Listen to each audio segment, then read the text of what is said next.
they've created a business wife whose would like to do. specialty is implementing the SB 9 lot splitting and SB 1067 adding ADUs to properties for value add. They currently have projects ongoing right now. They're working. Rafael started, and he's a second generation in the contract and construction business. He overbuilt Brazil. Now he's up here to overbuild the United States. And then Alex keeps him honest. Exactly. Most important. Well, thank you guys for the opportunity. It's been a great experience to be part of this group every Wednesday.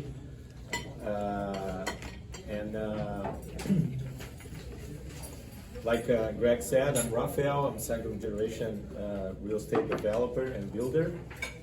And I moved to the United States with my family in 2017. It's been 5 years. And we moved to give more opportunities to our children, and because we like to live here so much. And everything I know, it's about real estate development and construction. So when I started to research what was going on here, I found this people saying lack of land, shortage of housing, and I noticed that I'm gonna explain later. Just try to introduce how I end up doing this. Researching and found the ADU. Backyard housing bill. I'm also an MBA professor. I gave classes at major universities in Brazil, and because of that I connect with USC here in Los Angeles, and I have a real estate program there. We bring real estate developers from Brazil to USC every year to talk about real estate market and opportunities, and this is what I've been doing. Alex, you want to introduce yourself before we start? So I'm Alex Olson. I've lived out here in LA for about 7 years, come with a background in finance. So I started on a trading desk in New York for about 5 years, and joined a family office out here in LA to do the same thing for them and transition from the public to the private space, and made some acquisitions, IPOs with this family office. But growing up, I had worked construction every summer, and it was something I was still passionate about. So when I had an opportunity to pivot from finance into development, I took that opportunity. I went back to USC, got my master's in construction management, was put in touch with Rafael through a friend that said, you guys are talking about the same stuff and can kind of fill in for each other. A very complementary relationship with his knowledge in actually building and developing, and my background and partnerships with lenders in the space, and just knowledge of finance and spending days on end buried in spreadsheets. So Rafael and I partnered and created HO9 Development. Okay. Before we talk about SB9, it's important to understand what is an ADU, okay? Because SB9 is an evolution of SB 1069, which is the ADU law that started in 2017. Before I start, I'm just want to go ahead and check. Everybody knows what is an ADU here in the table? Everybody's aware of what's going on? Okay. Which would not have been the case how many years ago? I'm saying, Yes, it's all yes. still... I remember doing a lot of workshops in the beginning of 2018, and one of them, my wife went with me, and when I finished the presentation, she looked at me and said, how are you going to sell this if nobody knows what it's all about? And I said, we have to be persistent. And a few years later, the phone rings like every day about, how can you do this, how can you do that? So the reason I'm sharing this with you, it's basically everything that happened with the ADU laws is going to repeat with SB 9 law. Please. Clarify, please. ADU's annex dwelling unit? Accessory dwelling unit. Accessory dwelling unit. Yeah, it's a backyard house. It's an independent house that you create a different address with a different independent access. Can be from 150 to 150 square foot to 1200. But if you go up to 800, you'll be benefit with shorter side setbacks and rear setbacks. There's a specific size that you can be benefit with smaller, shorter setbacks. But basically, if you go above 800, you have to follow the local development standards, which can be variable based on each city. But if you go up to 100, the state law will say that you can be 4 rear, 4 side, and you have to be 10 feet from the existing structure. Now, this can go on top of a garage, right? Yes, ADUs can be above garage, can be attached to the house, detached, separate. Basement, which is not the case here in California due to the soil and earthquakes. It's not common to have basement here, but yes, you can do it. And garage conversions. That's what's the most popular types of ADUs. There's one important thing is they call junior ADU. Is if you can convert existing space in a house into a, they call junior ADU. The criteria is up to 500, cannot be more than 500, and must be existing space in a house attached to the house. For example, a garage, a detached garage, you can transform into a junior ADU, can transform into an ADU. What's the difference? Because if you do a junior ADU, you still can build an ADU and have 3 units in a property, not two independent. You have 3 under the SB 1069 ADU laws. Again, we're not talking about SB 9 yet, and it's very important for you to understand how this all started. Long story short, this is and I think it's very important. This is a law that came from the people, like Uber, for example. There was a real necessity of having different types of transportation. And remember when people were discussing about if Uber is gonna work, how it's gonna do. There's questions about how the efficiency of the service and if people will like it or not. And I think it's gonna work with the same thing. And the reason I'm saying this is because the government saw 350,000 illegal ADUs in the city of Los Angeles. That was there. People were building the houses in their backyard because they need the income. Or converting their garage. All converting the garage. So it's not that's something that the government create based on what they think it's going to be good for people. People actually were doing it. So the government just facilitate the process in order to this bill, the law increase and be better for everybody. So go ahead. Junior ADUs, is that just for owner occupied? Excuse The me? junior ADUs, is that just owner occupied? Exactly. It's a good point. If you do a third unit under the SB 1069, if you do a third unit like a junior ADU, you must occupy or the junior ADU or the ADU or the primary house. That's you cannot rent the 3 units in the property.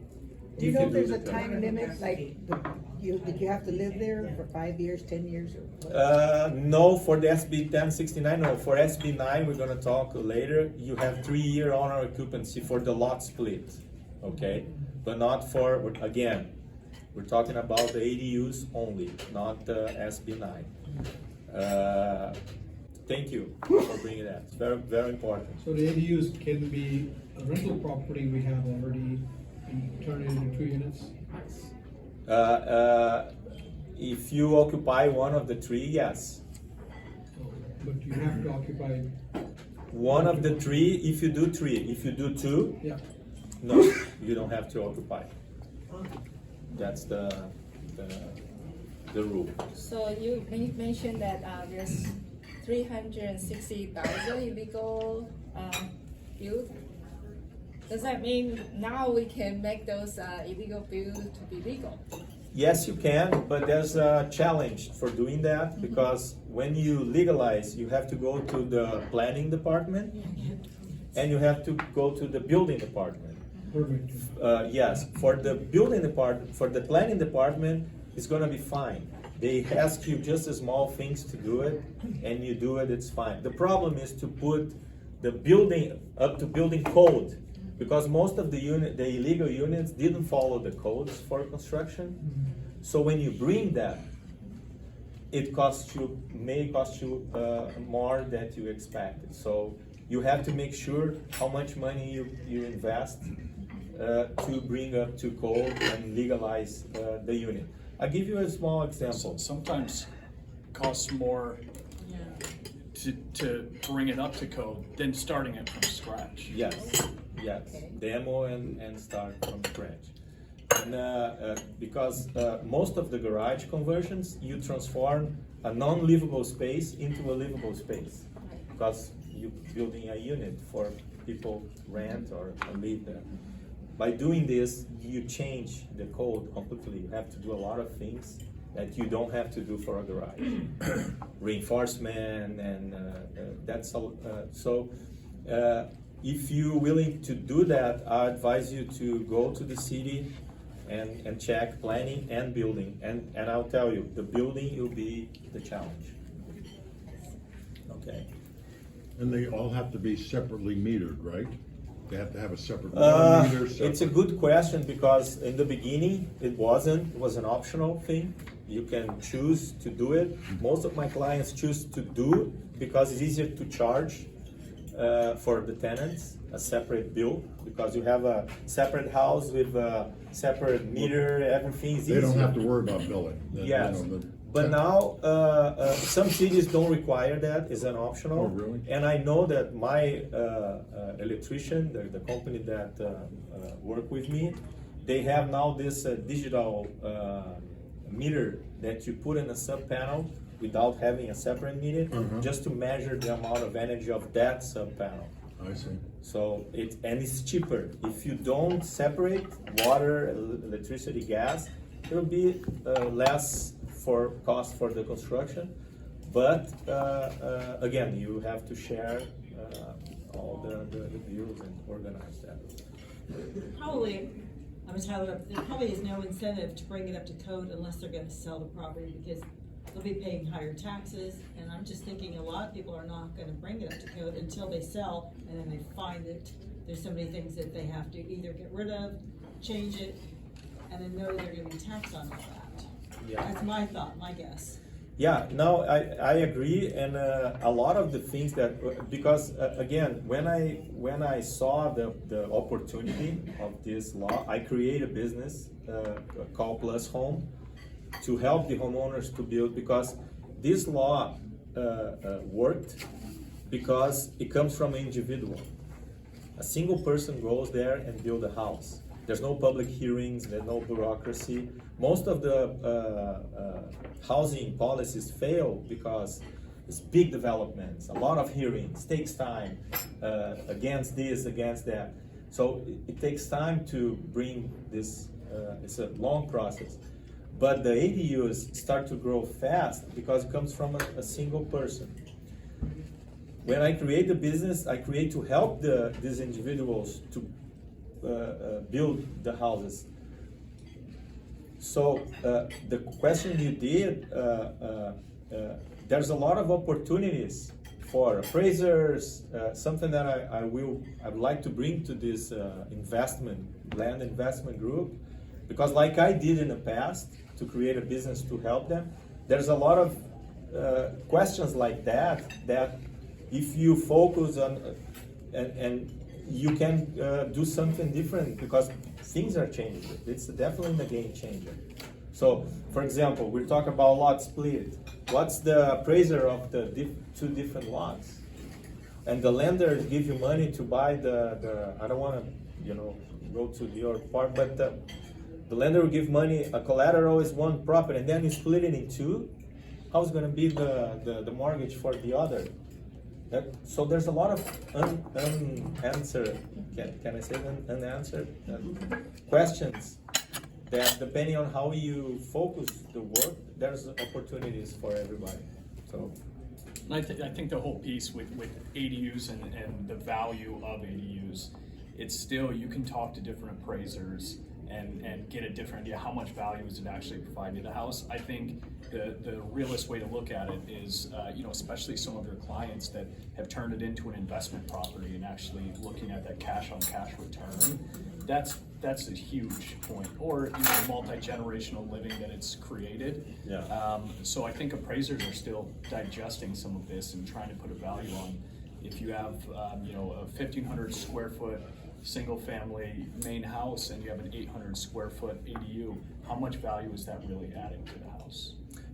Just to give you an idea, a guy that converted the garage into a unit. The appraiser goes to a property and says, oh, the house is worth blah, blah, blah, and the garage is $50,000, for example. And the guy put like a 150, 200,000 to transform the garage into a nice house. And the appraisal is 50 and he spent 150, 200. This was 2 years ago. They valued the garage as a garage, not an ADU. Now, 2 years later, I know that some guys are like a 90% of the value of the square footage of the house is the accessory value unit, or 95, depending on the area. The appraisers are changing the way to value so these things, all those things are changing fast. Isn't part of the law, once you add an ADU, they don't reappraise your property as far as property taxes go? Reassessment, Prop 13? Yeah, reassess. No, they do. You, If that's a myth, they will reassess your property. Yeah. they will reassess when you add an ADU? Yeah, and an appraiser can't add value to an ADU unless it's permanent. So all those people that have unpermanent ADUs, they're not gonna get value if it's not permanent. Yeah. Yeah. Thank you, Jessica. And Yeah. one other question, when you have illegal and not converting, the biggest challenge will be insurance. Anything happen, insurance will not cover anything illegal. Now, when you're, Illegal. a lot of cultures, and including my culture, they do things just the way they wanna do it. It's inexpensive, it's quick, and, they get, if they rent it or whatever they do. To get that mind change, is that quite a challenge? Because some cultures may just say, hey, we just do the things we want, we own the house. No one's gonna tell us or direct us what to do, or make any changes. And then if they sell it, then of course those are the challenges later. Yeah. But in the meantime, to get their mindset changed, to pay, like you said, the permits and all the time and the cost, are they gonna do it, or are they gonna just say, no, we'll spend $10,000, we'll fix it, and that's the way it goes? I mean, it's a challenge, it's gotta be a challenge. Yeah. I remember. I was gonna say, and that's been, made an offer on a property just 2 weeks ago, and that's a challenge we've dealt with is, a home, it's got this second unit on it, and digging through, going through LADBS, seeing, well, we don't see permits online, here's what we see, and taking up, a lot of time for us to investigate, well, are there actually, approved permits for this unit, before we want to make a full offer on it. And being told, yes, it is, well, they're a contractor, and so I think any situation you're in where you're looking to purchase a property and there's questions around that, you have to be super clear and get have the LADBS sign off. I've noticed realtors, I mean, I've looked at property where they'll say it's a home, it's a 4-bedroom. And I looked at the flooring and I'm thinking, it's not a 4-bedroom. What they did was, you see the kitchen floor and the bedroom floor as the same floor, and all they did was put a wall. And the realtor, why didn't the realtor know this? And I went to the plan, I went to the permit, and they said, no, it's a 3-bedroom. And unless it's got a closet, obviously it's not a bedroom. But there's so many things, even the realtors, I don't know where their mindset is, because they just say, okay, it's for, they're not looking at, hey, let's pull up the permits, is that really a 4th bedroom? They're just going by what the seller is saying, it's a 4-bedroom, and they list it, and I was a little suspicious, so I went and checked myself. And I thought, this realtor didn't do due diligence at all, they just put it on the market, make their money, and gone. Till they get sued. Yeah, but if they get caught. Well, I think there's also this kind of learning curve, and we view part of our job is also educating. And I know Rafael just last week or 2 weeks ago spoke with a group of realtors to explain the importance of some of these things. So with anything, I think it'll take time before people are informed and can. A lot of times you're just relying on the homeowner's word, and especially in a space like this, when you're talking about permits, it can get you in trouble. Well, You want to say something? on your on the comment just have in MLS right now, realtor, we have 2 choices. Actually, a couple of options. One option is we pull the data directly from the county assessor office, and the other option is we go by whatever the client says, but it shows when we put in our data. I don't know from consumer side, would you guys see that, but there is an option, and usually you should be able to find that data is from the county assessor office or from the realtors. Let's say you have a 40-year-old house and it's built to a different set of code, and you discover there's an ADU, or you want to do an ADU, do you have to bring the whole property up to code, or just build the current? Good question. Well, when you apply for a permit for an ADU, the city and the inspectors only look at what you apply for. Okay. Even I have examples that this above garage unit, my client wants to, because we had to basically not demo the garage, but to put a lot of footings, because we're putting a unit on top of it. We damaged the garage, and basically we rebuilt the new garage, and the guy add a room here and put a condenser. The inspector never paying attention to that. They just focus on the plans, the ADUs, and the infrastructure around it. Normally they do that.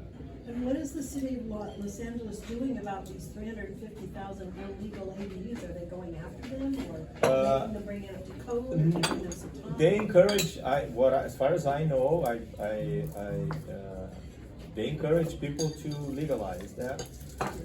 Encourage them. They Yeah, don't fine them, or yeah. No, I'm sharing with you that it looks easier. Just go there, apply, pay, and that's it. But it's not the case. Sometimes it worked to demo, like Alex said, and redo it. One more question. No, go ahead. Let's say I want to add an ADU and then sell it. I mean, that's my overall plan, but I don't have the money for the ADU. You talk about finance. Is there a way to, let's say I've got a buyer and I'm ready to go to escrow, but the ADU's not finished and not paid for. Can I have that taken out of my proceeds from my escrow? Can you see that happening, or some kind of a bridge loan?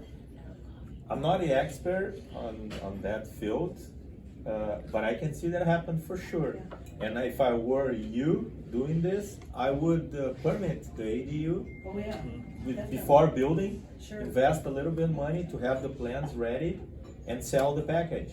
So, This is the house, this is ADU, it's permit, you can start construction right away, or get a loan with that, and maybe a bridge loan, one of the members, I know. sell the members potential, have the to be potential of the new unit, Yeah. Potential income, yeah. potential income. I think that that also brings up a good point about what things Rafael has done for his clients, building this guest house, this ADU, whether it's an income property or multi-generational living. And I think, correct me if I'm wrong, but a lot of your clients have asked you, okay, you built this for me, I like this, can I sell it independently of my house? Can I sell just the ADU? And Yeah. maybe you can talk a little Yeah, bit. yeah, no, little that's bit that's about how we that. connect the two laws. Yeah. Because when I was building ADU for my clients, I had two questions for all of them, no exception. The first question, can I sell the unit separately? And the answer was no. As a developer, hurts myself to say no, but no. And the second question was, can I rent both units? And the answer was no, because in the ADU laws, you have to occupy one to rent the other one. But out of a sudden government Nissan hear my prayers, and they create the SB9 law, which is the next chapter of this. Basically, SB9 allows you to split the lot and sell separately. Basically, it's some kind of what we just talked about. They would issue a separate APN number? Yes. Yeah. Okay. Okay, so you technically can do that. And the second question is under SB9, Alex will explain better, but we have two approaches. Split the lot or a 2-unit development. A 2-unit development, you don't split the lot and you don't have owner occupancy. The lot split you do have. So now you can add units 3 without having the owner occupancy under SB9 law. Again, I'll let Alex go ahead with that. But when Governor Nissan signed the bill in September, and he almost lost the election, Yeah. I was praying because he was ready to sign the bill, and he got elected. He kept the job. The next day he signed SB9. Next day. And then I got multiple calls from Rafael saying, hey, let's do No, this, let's get no, it. and then okay, this is real. I have to create a development part of my business to continue that, because this is going to be huge. And then our friend introduced us, and we connect in January. And we're since January meeting every Thursday, building this business and try to make it happen for SB9.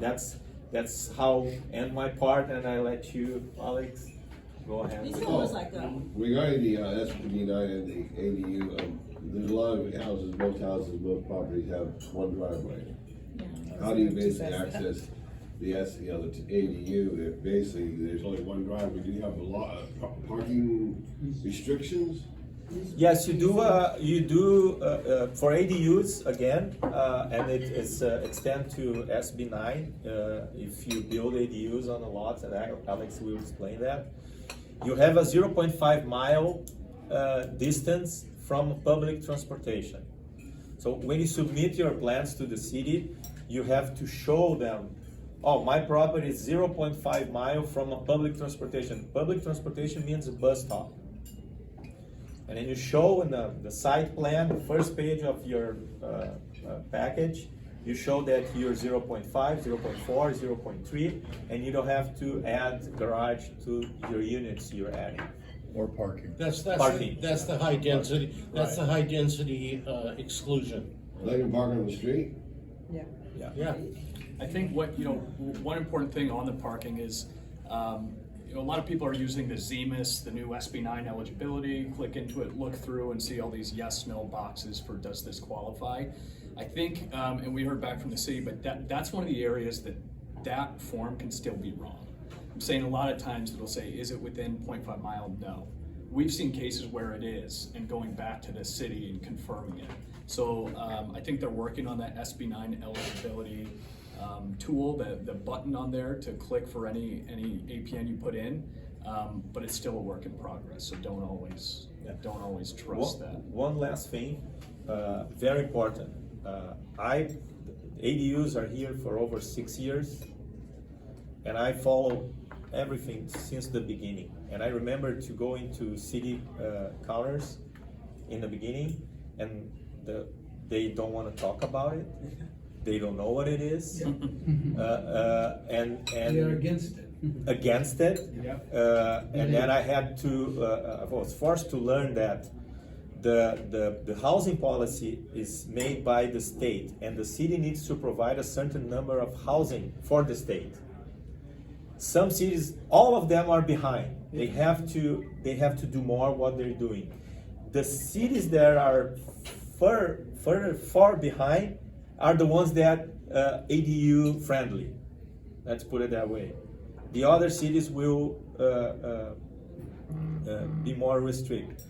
Until the two amendment bills that the government create, just to fight against these pushbacks. When what the state did, they threatened the cities with lawsuits and say, if you don't adopt the state law to the city code, what's going to happen? The state rule will be enforced to the city. So the city had to run to discuss how they're going to adapt the state law to their city. And after that, the city, when you ask about you, they hug you. This is the brochure. You do this and that. No, I'm telling the truth. That's what happened. Again, there are cities more friendly than others, but now they're prepared for that. They're waiting for. They have brochure. They have information. They have everything. The reason I bring this to you is, I think it's going to happen the same thing with SB9. Same thing. There's a lot of questions, do and don'ts. Lawsuits I don't know. by cities. Lawsuits by cities. But the end of the day, I think it's going to be the sequel of the first movie. One of our sponsors, John Lasilek of Haven Exchange, used to live in Huntington Beach, and he's since moved to Arizona. But when he was living in Huntington Beach and that law was passed, he said Huntington Beach is not going to adopt the state provision for housing. They're going to sue the state. Well, guess what? They lost. Right. My first ADU was in Huntington Beach. Yes.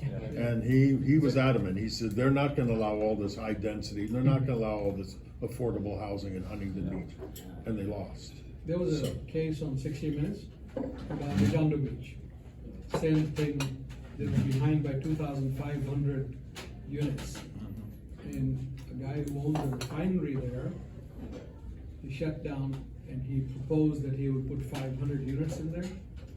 It's right on the water and everything. He would put so many low income and all that. City fought him all the way. He actually sued the city, and the state joined him in that lawsuit. And they, sure enough, they lost the lawsuit. And now they're, like you said, hey, here's the brochure, and we're ready. Hey, the mayor said, oh, we were never against it anyway. Yeah, and the two new bills that the government just signed for next January. One is about enforce the city to 60-day approval. Application approval, yeah. Approval, because they're not doing. I have several projects Yeah. under different cities here in Orange County, and they're taking forever to approve. And now they said you have to. And the second one is related to the front setback. I don't know exactly how much they are granting the homeowners, but I think it's not more 20 or 25 feet setback in the front. So again, remember Uber? We're talking about what's happening, blah, blah, blah. All the pushbacks now exist, they're legit, but the necessity was gonna force us to go there. As developers, we believe that you have to listen to neighborhoods in order to add the housing. We don't want to, like they say, put pink houses, because we're talking about add value to the properties. We don't want to, let's put a lot of house here, and then you look at the neighborhood, there's a huge, nice residential house. it's not the point. So I think if we have common sense and be reasonable, you can add housing without hurting the community.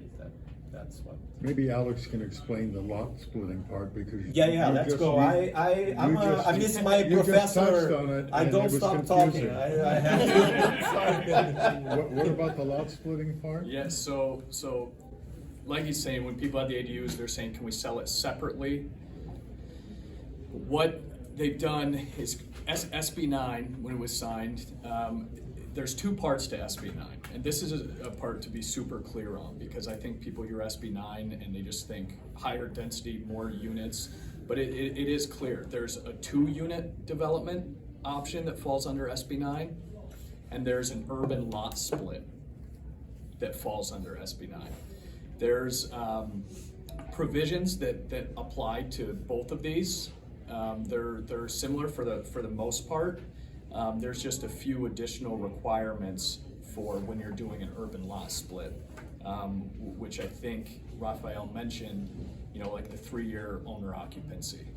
That's a big one and you can imagine that any owner occupancy is keeping developers from, especially big institutional developers. This is kind of small scale developers that would be able to do something like that.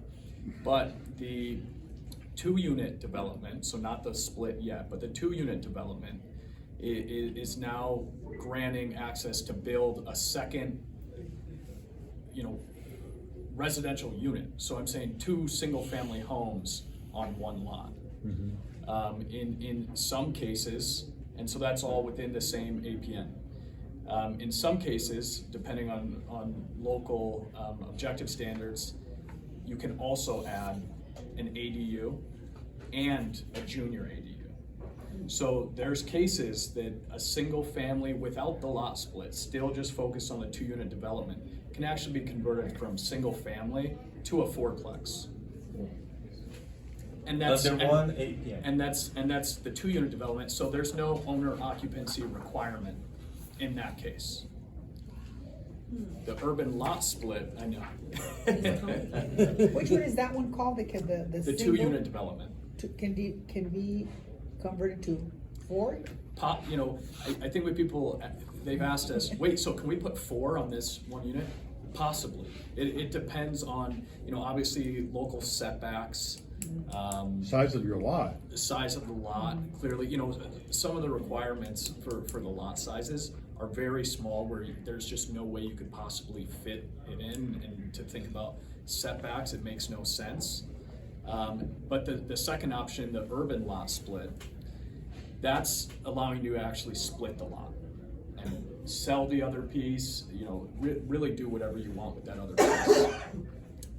If you do an urban lot split, there is that 3-year owner occupancy requirement for one of the four. So in a case like that, the urban lot split, you might split a lot and build 2 single-family houses on each. You have 1 existing, you add 1, and you add 2 more on the other. One thing that primary house, ADUs, junior ADUs, there's 3 types of houses that you, and the lot split is for primary houses. We're not talking about ADUs anymore. You can have an ADU, but we'll consider as a primary house on the 4. You follow me? So We're each not of the talking 2 about homes ADUs, become it's primary 4 or houses. Yes, exactly. So even I think one of the easiest ways to look at it is, even if ADUs did not exist, if you took all ADUs off the table, SB 9 is really allowing you to build a second home on your property, or split your lot and build another home. And then, because ADUs are there, first of all, with ADUs came a lot of efficiencies in some of the prefabs and some of the construction and just knowledge and permitting around some of these smaller houses.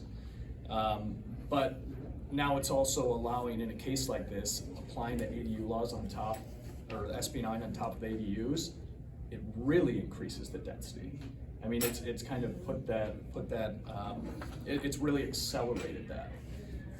Gives the cities more money though with the property taxes. Yeah, it does. I think a lot of the city pushback, has also come from homeowners saying, NIMBY, YIMBY, no in my backyard, and you're increasing this density. SB 9 is the end of single-family residential housing. But like Rafael said with the ADUs and how it's really worked with cities, filing lawsuits against the state for, really violating the state constitution is the argument they've put up. And the state has created I think this is correct, but I think it's the Housing Accountability Department now with David Zisser that's running it. Yeah. That really this sole focus is going back after these cities that aren't allowing the state laws to be enforced. The housing accountability laws go back to 1991. Right. So I've seen cases right now where that's the case being filed by people who are being denied, and they're winning left and right. Right. I think, Pasadena was a big example. I think Torrance, an example of what some of the cities are doing. If they say, okay, the single family, the second primary home you're gonna build in either of these cases, the 2-unit or the lot split, it has to be at least 800 square feet. Well, I think what Torrance did was said, and it can't be any more than 800 square feet. They're pinning you in this, they're not giving you any flexibility of what to do. And that's where this Housing Accountability Department and David Zisser have really come in and said, hold on, it has to be a minimum. You're not adding maximums, because in these laws, you're still following local building guidelines, zoning, jurisdictions, setbacks. But as soon as the city starts changing those just to prevent the state laws, that's a problem. If you have homeowners associations, you can't do any of this kind of stuff. You can. You can? There's a Wow. Absolutely. Because they're so strict. the state created an amendment just to fight against the HOAs. It's the same thing when HOAs refuse to put up dishes, the satellite dishes. Right. Yeah. And I did a job. I'm doing a job in North Tustin, unincorporated area, under an HOA. It's just a one-page form that I submit with the plans, and they sign on.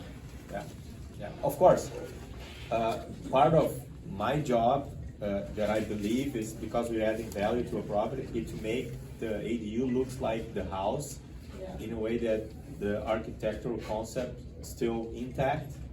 Like basically, this is an ADU. You can tell that by looking this angle or that angle. So it helps, because HOA basically wants to keep the layout. So if you team up, if you think about your collaboration, you can have benefit. These are almost like PUDs. I'm sorry, like a PUD where you share the same driveway and your individual little casitas or whatever you want to call it, but you're sharing the same driveway like a PUD, because you don't have your own access to get to your home. I don't know. In depending on the layout of the existing house, in some cases. So many terminologies. In others, if there's access from the back, depending where exactly this property falls. If you are doing a lot split, well, that's a completely separate entrance. If you're on a corner, it all depends, but in some cases, yes. And that's why I never could repeat because I create a few models that I wanted to do it. I never repeat. There's some sort of customization, but it's okay. It's the corner lot model. Yeah. What about prefabs that the advertising now to put in your backyard? Railroad cars. Yeah. So first of all, there's a lot of those, and we've been in touch. We've talked with a lot of them. I think you were just at the Abodu show in San Francisco. Yes, they can be used, and I think a lot of companies being prepared for the ADU laws came in before SB 9, and all of them gearing up and getting the infrastructure and the capital and growing their businesses are in a perfect position for SB 9. I think where it can get difficult is when you're trying to have this cohesive neighborhood, you know, using some of these prefab. Yes, they're not mobile homes, but they're only mobile one time, and then they're Manufactured permanent. homes. Yes, but you know, they still look a certain way. Different. But I think a lot of the companies, especially ones we've talked to, are very open to customization and matching existing colors and exteriors. Yeah. But you're not changing the pitch of it to match existing pitch. I mean, there's certain things that you can use those for, but you're also compromising, I think, you know, the full development a little bit. Can you work with those? Yes. Yeah, Absolutely. I'm two different personalities here because as a developer, I like the idea to have the prefabs to add housing, and because the process is much easier. We're talking about lot splits that it's easier to match. You basically put 4 new houses on it. They still need the foundation. Yes, And they still need the connections foundation. for gas and water and electricity and all. Yeah, but as an old school builder, I can, first of all, there's a misconcept about modular. Oh, it's not a house, it's prefab, we're not adding value because of it. But those manufacturers, they're doing a great job. Some of them are incredible. Incredible. You can tell that the difference. But I'm doing for a customer in Laguna Niguel, because we have this contact with those prefab companies, I'm putting the 2 options because the lot is difficult. I said you can do stick build or you can do prefab. Prefab is going to look different, of course, like Alice just mentioned. You don't have any construction except the grading and the foundation. It's 1-day installation. You don't have to deal with the problem of that. But it's going to cost you more. Still more expensive, the prefab, than the stick build construction. Yes. The cost that it's saving you is the time. That time, especially, you know, a lot of this I approach with this investor mindset where I'm like, well, what do I put in? What can I take out? And the time from basically beginning the permitting process, which a lot of these, you know, modular prefab manufactured home companies they have that process down. Yeah, where especially with certain cities, because the state permit, not a city permit. It's manufactured in a it's already facility. gone through that process. Nothing's changing about this. So where something like that can really make sense from an investor standpoint is that time that it saves. You could, if they have the inventory, you could do something in 60 days from the time you decide to do it to the time you're renting it out. That's, I mean, if you think of an 8 to 10 month. Is longer? Yeah, take time to get the permits to actually do the build. You have to, first the permit process, hopefully from January 1st will be 60 days, hopefully, but still you have the construction, it's depending on the type of project, but you can go from 5 to 8 months building. If anybody has watched that program on TV about tiny homes, the space utilization on the manufactured homes is amazing. Yeah, it is. They utilize space much better than a stick built. Right. Pushback. I learned This to. is where you'll hear the, I you know, the design- investor and no. the builder, the contractor. I build residential high rises, high density spec builds for ourselves, and I learned with my dad, thank God he's in heaven. I learned with him how to put a lot of stuff in small spaces, and I think it's a plus for my contribution to my clients here is that I can do anyways. But I understand. You must work with a lot of architects then, I would imagine, right? A lot of architects. Yeah, the way I do is I have a lot of architects, not a lot, a few, somewhat faster than the others. You can contact them directly.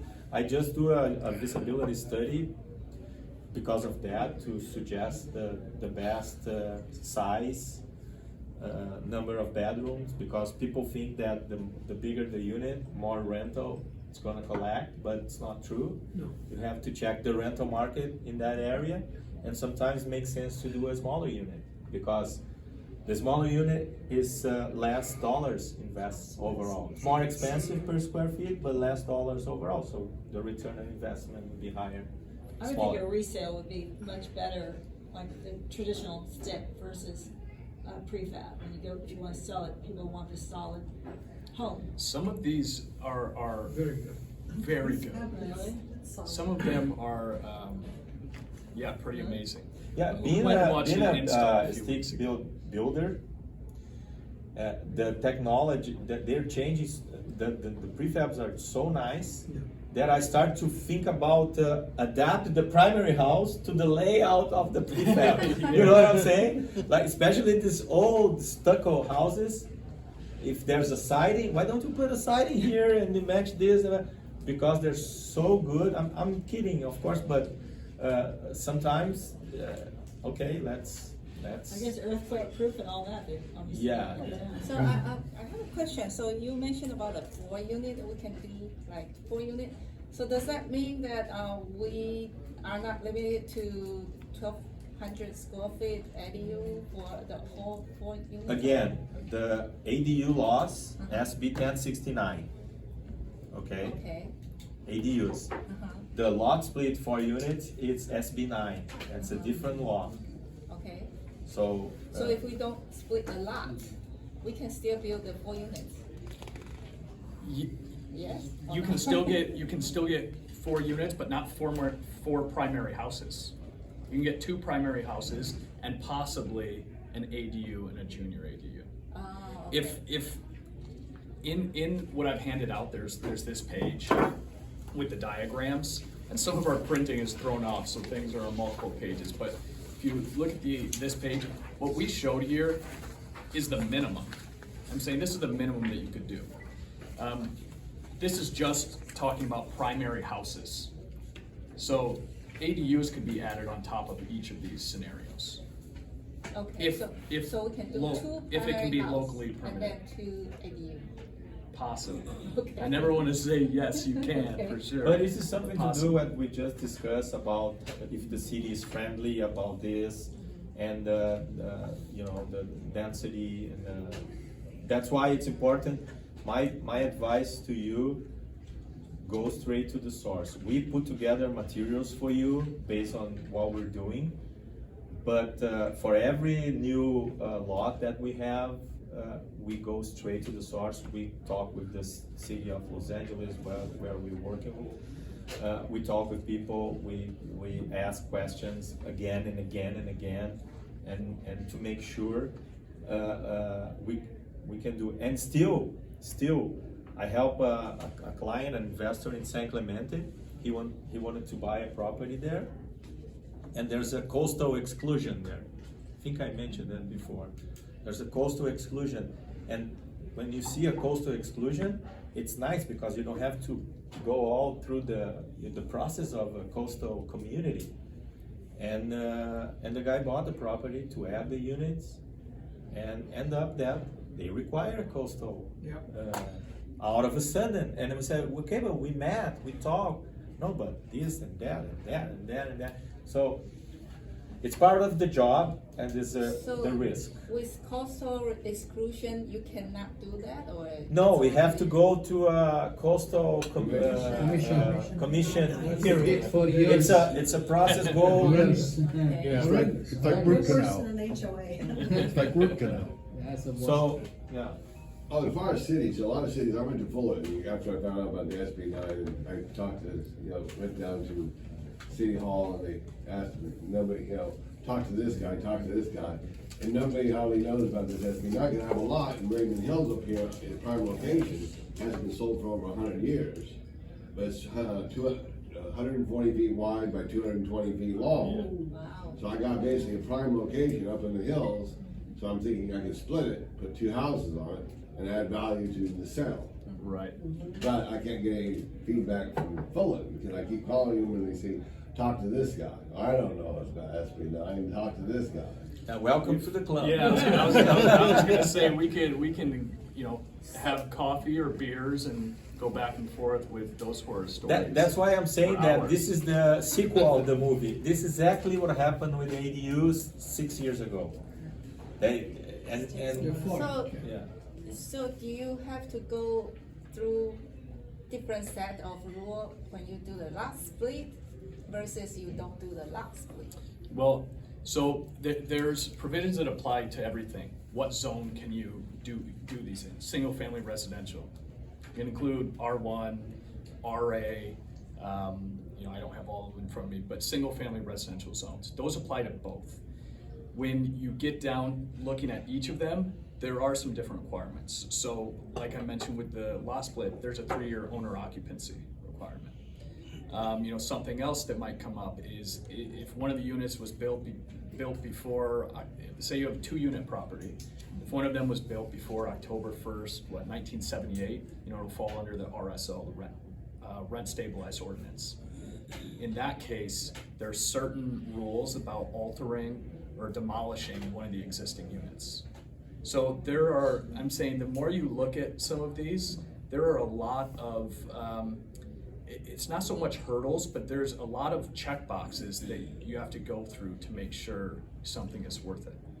So have any of you ever seen someone successfully split their lot so far? This is interesting because I don't think we've had an update in the last couple of weeks, but as of, maybe this is even 6 weeks ago, let's say last month, the city of Los Angeles had not even received a completed application to split a lot yet. There have been 2-unit developments done, you know, not splitting the lot, but splitting it, creating the new APN.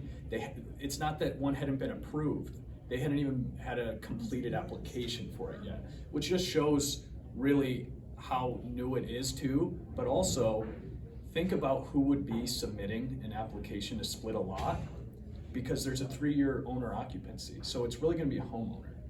Homeowners aren't, you know, they need to be educated on all of this. So the people that would be submitting those, you can understand there's a longer period of time it takes for them to get up to speed, understand, maybe a lender contacts them that, hey, here's possibilities. Or I think a lot of it is, you know, on realtors and agents ourselves to speak with those homeowners and say, here are the options.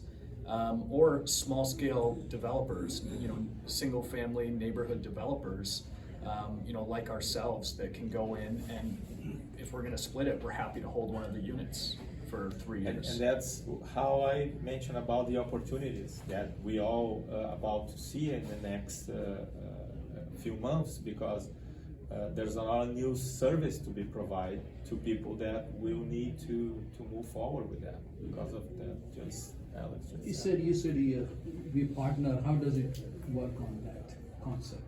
Yeah, if you're a homeowner, we're pretty much open to partner buying first, of course, or any sort of negotiation like have the second lot and build a unit for the homeowner, part of the payment, or we're open to, because we know the problem of the lack of knowledge. We're pursuing that, and it makes sense to us to do any type of partnership. But just 2 examples. Yeah, I think the easiest one to explain to a homeowner is really if they have, especially, you know, when we're talking about areas where we think these lot splits and even 2-unit developments make a lot of sense. We're really looking at kind of a median sale price in an area per square foot, and you compare that to market rent in an area for this type of product. And from that, you can see where you'll kind of get the biggest bang for the buck. But you also need a lot that's, you know, 20,000 square feet or 14,000 square feet, 12,000, you know, depending on the layout, where we've really found that areas like Canoga Park, Winnetka, Reseda, Lou, you mentioned Chatsworth at one point, which, you know, right on the border of Chatsworth, the market rent starts to go down, but that's another area that, you know, makes a lot of sense, at least when you're not in more of the hills there. I lost my train of thought, but those are the areas where I think it really makes sense. It's not, you know, in Venice or Beverly Hills, where I think a lot of people will say this, no in my backyard. Well, we're not trying to double housing in certain areas. It's really in these areas and also that could use this it. will depends the type of partnership. It depends on the type of deal, the potential of the property, because there's some big lots, narrow lots, that you put one house, there will be a back house and a front house, which is not for marketing purpose ideal. Ideal if you have a wider lot to put two front lots, right? So Like your property. depending on the potential, what the lot, the property can offer, basically. But that I want to just touch back on the partnership opportunity. I lost my train of thought. In an area where, you know, we've seen homes that, you know, are 1,000 square feet on a 20,000 square foot lot, and the owner might be looking to sell this property, which is great. But I think a realtor could go to them and say, hold on a second, you know, there's an opportunity here to just sell half. You don't want this huge lot, but sell half, and in exchange, you know, if we were to partner with the homeowner in that case, we could build them a guest house out of our pocket, free. You know, that's on us in exchange for 8,000 square feet of their property. So it's a way for somebody to stay where they are. They're not forced to sell this big property, get a guest house, another stream of income that'll cash flow with the existing mortgage, and they'd give up a piece of that property. That's kind of the clearest way to kind of explain it to a homeowner, or a homeowner that's looking to just buy a single family house, and there happens to be you know, a lot that is 20,000 square feet. Well, there might be an opportunity to you know, create a new entity and go in on this together, because we'll take half of it. So what about the cost of doing the ADU, construction cost, average? I'm not asking exact dollar, but range, roughly what's going on Per square foot? Yeah. It depends on About 50% of the prefab. Yeah, no, this basically depends on the size. Like I said, the bigger, less expensive per That's square 800 foot. square feet something. You can go from $250 to $400, and finishings, like if you decided to do. Most of my clients that do guest house, they want the house to be nicer because they're gonna use it. Most of my clients do as a business to rent it out. They lower the fixtures, more durable, cheaper. So you can, but I think 250 to 400 is a big range, I know, but that's basically what it comes to. And some say, what if you build a guest house and you wanna use it for Airbnb, and then you find out the city doesn't allow Airbnb? Where is that? First of all, the law says that it's not allowed short-term. Short-term rentals. This is to provide housing for people to live. But I know that a lot of people, based on the demand, especially some vacation cities, vacation spots, they require permissions to do that. So you mentioned a lot of cities on the coastal side. How about the more inland area? Open to the Yeah, city? I mean, I think as long as it doesn't fall, and I think I've included it in here, as long as it doesn't fall In fact, that's what I was gonna point out to. in one of these I've areas. been following ADUs since it got started in 2017. And as a professional realtor here, I really thank you for putting this together. Yes. Yeah, it's Because interesting. we all talking about ADUs, but we have no idea what ADUs are and the restrictions and all that. And this page that you're referring to, everybody, it says where you can build and where you cannot build. A lot of areas right here in this area, Orange County, are high and very high fire severity zones. You cannot build an ADU there. Also, a lot of them are along earthquake fault lines. Right. Cannot build there. Areas of high landslide, liquefaction, as well as FEMA 1% annual 100-year floods. Those are a lot of areas in Orange County are affected by these four items. Right. You So mentioned. what I can add to your bit about high fire zones is the CAL FIRE in California has a website. It's free to go on there. You can put an APN in there, or you can put a street address, and it maps the property to determine what type of fire zones is in. Yeah. And it's pretty darn good, because I had a client looking up the line and doing stuff, and I said, you can't do that house. And I said, why? He said, you are in a high fire zone. Now, if we find something across the street, Yeah. we can do it. The NHD reports have those. All of these are in the NHD reports. Yep, The national wait, he's reserve- talking about pre-NHD. You don't wanna spend the money, $100 on an NHD report, but you wanna be able to look at things in advance. There's also sites when you can find out if you're anywhere near an earthquake zone. like Yeah. Earthquake fault. Oh, and by the way, earthquake faults, and this happened last year. There's two sets of earthquake maps. There's the USGS maps, and then there's the Cal geological maps. The California maps are worse than the USGS maps. Of course. California includes wider areas of impact. Yeah. Makes sense. So I'm just, And obviously there's exceptions, but it's not, even in the SB9, the actual bill text, I think if you go into that and you control left, search for flood zone, I don't think you'll find it in the document. There's things like it has to comply with code 7/4, and you look that up and it's, okay, this is all about flood zone. So there's still things buried within there, and there's exceptions, but exceptions are always, they're exceptions, they're not. Would you guys be willing to come out to our offices and talk about this? Of course. Yeah. You mentioned something about, pre-1978, the rent stabilization ordinance. Yeah. Does that apply to everybody or just the city of Los Angeles? Good question. It's a good question. I don't know the answer, but I will find out and get back to you. I think it's just for the city of LA. I It don't might, know. it might be. I have a feeling you're right. And I've really just been focused on LA. City of LA, yeah. What I put together here, there is some information that's coming from the city of LA, but I've really just given what is the SB9, the state law. So cities may have different things. LA is considered I think they received a B+ on ADU.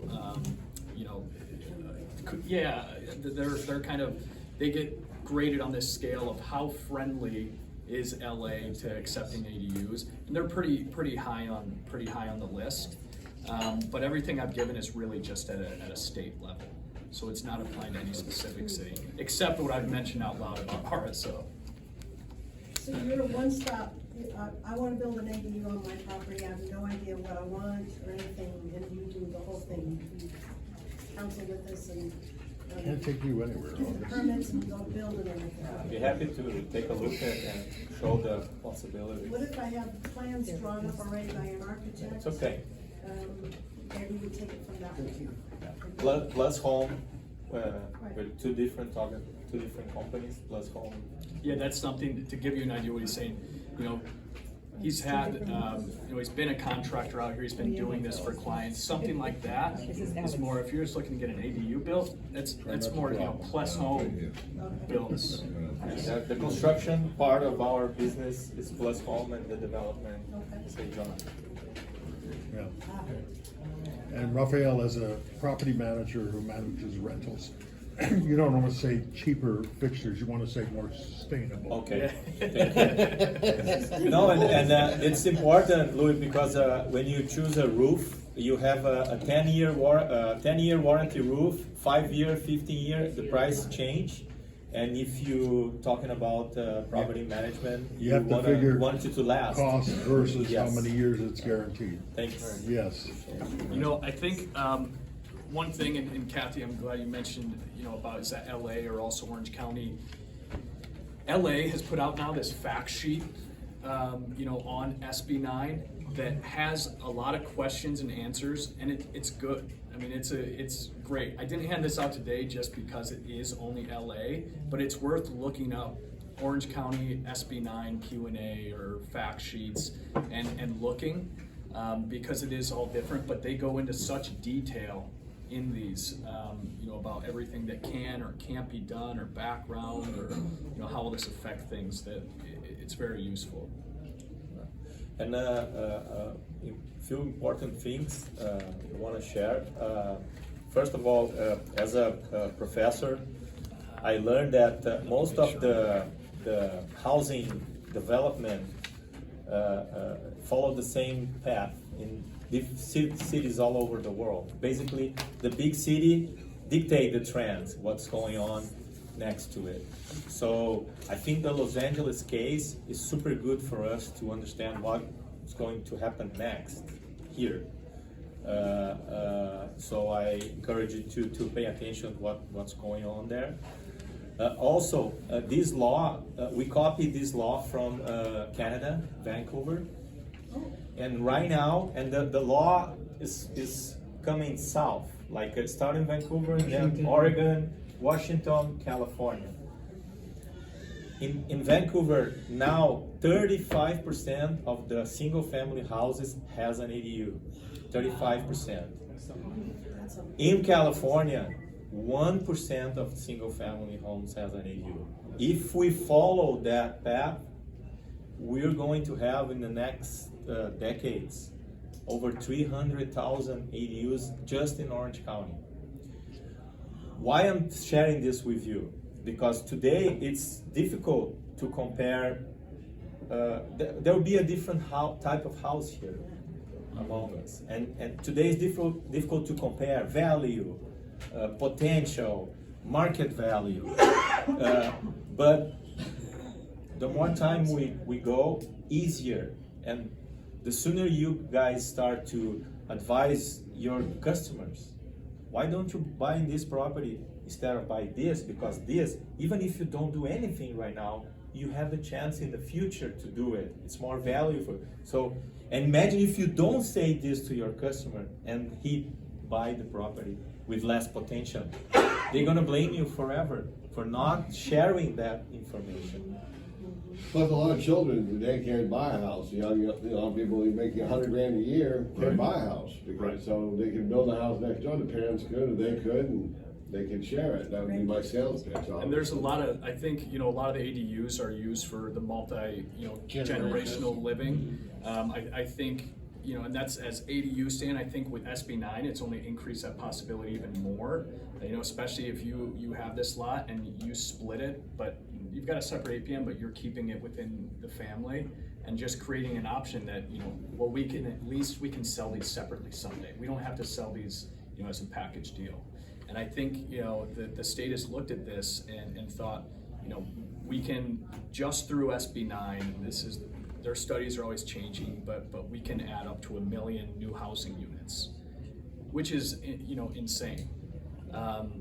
And Rafael and I, where we've thought about this is, there's obviously this business side to it, but increasing housing, making housing more affordable, having rent that's not ridiculous. This is where we really believe, you can have this capitalist mindset and do the right thing, that those things can coexist, and it's not one or the other. Like, I think a lot of people can get polarized looking at, that we really believe we can increase the housing by making a business out of this. And good luck trying to collect rent from your kids. I agree with you, but I'll tell you one of the, I'm sorry. No, I was gonna ask you, so, also I was gonna say, I got sidetracked, but anyway, so, as far as is there any financing available on ADUs? Well, I think what a lot of people have used for ADUs is a HELOC, a home equity line of credit. And so, and you're seeing those numbers were going up crazy in the last, I think you had shared at a couple meetings about it too. But I think with where rates are now, you're seeing some of that slow down. A lot of these manufactured home and prefab ADU companies are starting to offer their own financing options now, because they've had enough, there's enough case studies that they've seen play out where it cash flows for them. Oh, yeah. But there are options, but right now, I mean, when we're looking at creative financing strategies too, it's not a super easy time to finance things. Right, you have a private investor do it, and they don't get a better rate of return. Just a few numbers real quick. 500 square feet, ADU, attached, 1 bedroom, 1 bathroom, Huntington Beach, 2,300 a month. Oh, yeah. Okay, 23. 23. Fullerton, above garage, 600 square feet, 1 bedroom, 1 bath, balcony. You can see the Disneyland fireworks from the balcony, 2,000 a month. Yeah. Yeah, over in Irvine and so Anaheim and all these areas, they're building those high-rise apartments, they're $3,500 a month for 2 bedrooms now. Yeah, and the more expensive per square feet makes more sense because the construction cost will be. I'm gonna build with my crew if I go to Anaheim, if I go to Huntington Beach, so my cost is gonna be the same. But if the rental market in your area is more expensive than the other, then you have better return on When investment. you're having your first consultation with a new client, a potential client, do they often ask about the tax ramifications, income tax at all, or what do you say when they do ask? Sorry, Okay, I'm gonna buy, I'm looking at putting an ADU on my property. I've got the HELOC lined up, I'm ready to, invest. And I'm asking you, what about my income tax? Oh, you mean property tax or income tax? No, I'm talking about income tax. Okay. I'm an income tax Well, expert, so that's what I do. Whatever you get in income, you gotta pay tax on. I've had one client out of hundreds has come to me before they started the ADU and said, what's gonna happen to my income tax? I just wondered, because a lot of people make decisions and don't think about the taxes till April. again, it's not my field. I She's provide the all. best, accounting. No, I know, that's what I'm Tax saying. attorney. I provide, a few weeks ago, I provide all the information. They asked me for the project, cost, breakdown, plans, everything. But what I heard that when you rent your unit, you can transform, you can divide your property into, because it's a business, you can convert into a business. And you create an imaginary line in your property that you say that part of my property is my business and that part is my You wouldn't house. do that if you have a HELOC. And you can write off the expenses from your business, and this will affect your income. You wouldn't do that if you have a HELOC, because a HELOC 29 is and a not, half years? the interest on your 29 HELOC and is a half not years? tax deductible unless it's used for improving your home. So I'm gonna have to look and see if an ADU would be considered improving your No, home. and I'm the one that definitely want to know the answer because I think there's a lot of, if we went around the room, everybody could come up with 10 scenarios where there's questions around it. Like that, how's it affect the income with the home equity line of credit? There's tens of thousands, maybe millions of permutations of each situation. And that's why I think there's opportunity there, because So my once suggestion you is- focus on a niche that you're gonna help people to do a specific service, everybody So come to you. My suggestion to you is, So there is ask a- them, have you thought about what that's gonna do for your taxes? Because some people need to be reminded to think about that. When you make a major decision, anything with a comma in it, you Right. need to think about what it's gonna do to your taxes. And when they ask us, well, who can we talk to? Can we get one of your business That's- cards? Yes, you need to take a. Yeah, exactly. So know. there's a 40,000 grant available for ADU. Everybody should take. How does Do it they work? reassess the property? To work with tax attorneys too. Oh, yeah. Sorry. The $40,000 grant available for building ADU. What is that? How does it work? Or do you know about that? The grants. The grant, the For 40,000 ADU. grant for ADU. Yeah, I don't know as much about it. I think we're attending. There's a meeting next week with Casita Coalition where they've been the ones that have really been on top of following this grant process to a T. I mean, they're that group is amazing. And I think next week there's gonna be even more clarification. What I encourage you to do, send me an email with the same question, and I forward to the people that know how to navigate with it. Other question, let's say, as the owner, primary owner, right, you doing all the lots and everything, right, you do while you're living and 3-year restriction there. But let's say after you're done, tomorrow you decide, I wanna sell the property. So when you sell the property, you have to put the restriction on that, right? Is it, that has to be owner? Yeah, it's a good question, yeah. You know, I think that I think you're limited from doing anything for 3 years. Just because there's, at least I talked this over with lenders, and I'll clarify, we'll add that to the list we get back to you on. Because situation change, right? Well, Yeah. even transferring title on it, I mean, selling it to an LLC, selling it to your business partner, I'm saying, I think they've tried to plug every hole where they've said, you know, we really only want homeowners that are gonna do this, not just sell it to themselves and get around this 3-year owner occupancy. So I think they've plugged a lot of those gaps, as they should, because I think as much as I think a 3-year owner occupancy, it's more difficult for our business. It keeps a lot of people from coming, throwing density, and you know, I think JP Morgan owned 40% of single-family residential rentals in Atlanta, and we don't, you know, that's not what we don't need that in California. Jamie Dimon owns all that? Yeah, exactly.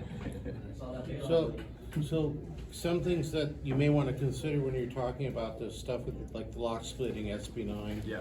I'm gonna suggest that all of you look at the Housing Affordability Act, and what's required under that is each city and each municipality or jurisdiction in California is required to submit a housing plan to the state of California and amend it every 10 years to see what they're short in units. So if you're gonna do a lot split, that's a piece of ammunition for you guys to go back to the city and says, no, well, wait a minute, your plan says this and you're not complying with your plan. I'm here to just help you comply with a teeny tiny part of your plan. So I mean, it's and I'm running into this in lots of land I'm selling for development in the quote, the new Mojave River Valley, which is the high desert. They've changing their names because of the connotations. but I'm running into cities who have plans, they have this stuff published, and then I said, my buyer wants to do this, and you said you could do this, and then you're saying no. Excuse me, these things don't match up. And it's forcing them to rethink what they're doing.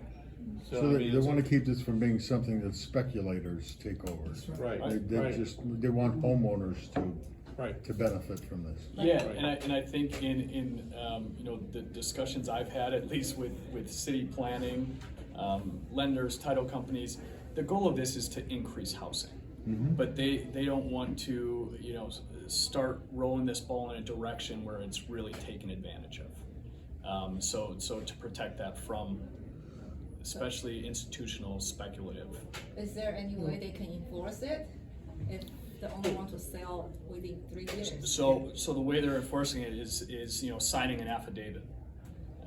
So it's tough. I'm saying there could be legal. You're taking a risk that there could be legal repercussions. Also, it's my instinct. If this is a sequel of the movie, Yeah. The owner occupancy thing is gonna fall for sure in the next years. Well, and not only that, is that these other places are saying now they're using the Housing Affordability Act to force the jurisdictions to stop stalling all this stuff. So I'm just, this is like great stuff, because you know, we're sitting here, all this inventory out here we have our fingers on, and we all look at the same time and say, what the hell am I doing with this? you know, how can we transform the world? Right, and that's, you know, it's a good tool. The other thing, as you guys were mentioning about the half mile within a public transit zone, that's called the high density exemption law, which cities are saying you can't build because you have to have a garage or the parking's wrong. That throws that whole argument out the window. Because someone could live there, not have an automobile, be within a half-mile walk to any public transportation, you can build like crazy. So things are changing. And I think on the 3-year owner occupancy, you know, one of the prefab companies that we've discussed, they really poached some great employees from the State Department and or actually from Scott Wiener's staff that helped, you know, write a lot of these bills. And in speaking with her and speaking to this, you know, manufacturer, and getting some insight from her about the bill and this 3-year owner occupancy, asking her the same question, how are they going to enforce this? You know, she agreed that she thinks this will be, just like you said, it's something that's, you know, amended in the near future. To be determined, but you know, that's at least from, you know, somebody I consider as expert as you can get in the field. And the other takeaway I'm getting out of this, and that goes specifically to Joan? Yes. Yeah. I always tell clients when they ask about tax ramifications, I said, the tax assessor is to collect taxes. The income tax people are to collect income taxes. Trust me, they'll find a way to collect it. Yeah, that's the IRS's job, that's what they get paid to do. Well, franchise tax board is worse than the IRS. Yes. And, yes, they are, yes. You know, when people ask me about tax ramifications, I tell them to check with their CPA, because we're not supposed to give any kind of information, you know? Exactly, my Yeah. point is, remind them to do that. Yeah. Right. You know, Right. because they don't think Yeah, about it at the before time. they take any Before. property Yeah. action. Yeah. Mr. Moderator, are we planning on going through our sheet today? No. Do you guys wanna go through sheets today or not? How much? How much time do we have? If we just do it with new listings or new haves and wants? Okay, all We right. can go through real quickly. I hate to cut these guys off. No, but- that's okay. I just wanna thank you guys, and the opportunity. That's our plan. Our goal is to promote this, spread the word out. The more people know about it, better for everybody. We'll be happy to speak again. Also, we're going. There's a trade show in Los Angeles on November 19th. It's a Saturday morning, sponsored by Casita Coalition. It's a non-profit organization that advocate for small housing. We're gonna be there. It's a ADU show, so you're welcome to, you know, see you again there. Sponsored by the city. Yeah. Yeah. Yes, I think it's. I can share the link with Greg, if you please. I'll get it out. Yeah. I'm not giving you a tip. Get it out. Yeah. Thank you. It's a Saturday. Also, It's I a Saturday, found, November 19th. What he was talking about for Orange County, Downtown. SB 9. I found a link and I sent it to the two of you, if you can, it's a 4-page document on the Orange County website. Okay. Thank you. And also, we far from know everything, so whenever you guys figure out about what's going on, it's very, we're interested in.